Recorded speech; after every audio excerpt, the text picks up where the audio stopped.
North Vancouver. It is a little cloudy out here, so let's get into your North Vancouver real estate market update for the month of November. Starting with Detached Homes, we saw 383 active listings, and we did see 70 sales for last month.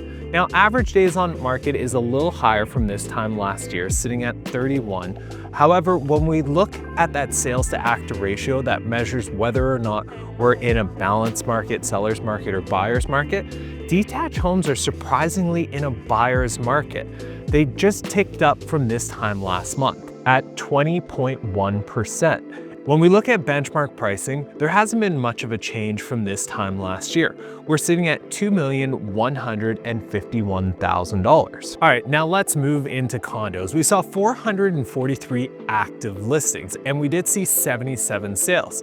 Now, average days on market for a condo is sitting in and around 28, which benchmark pricing is at $786,000. Now, when we look at that sales to active ratio, we're in and around 17%. So we're more or less in a balanced market.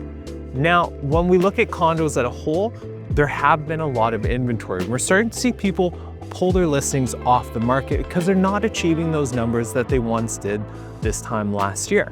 Now, when we're looking at the spring, I do expect the inventory to rise. All right, now looking at townhomes, we saw 136 active listings. Now that is up from this time last year. We saw 33 sales and average days on market is sitting in and around 22.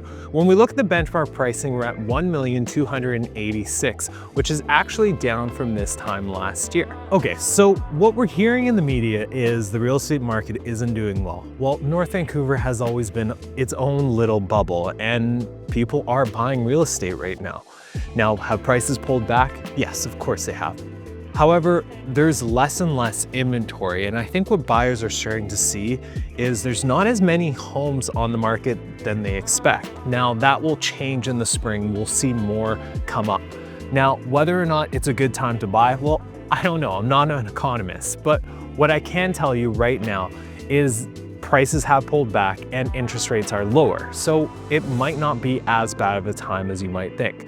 Now, if you have any questions or want to talk a little real estate, my name's Anthony Trinetti, you know me. And remember, when you're ready, call Trinetti. Mess up my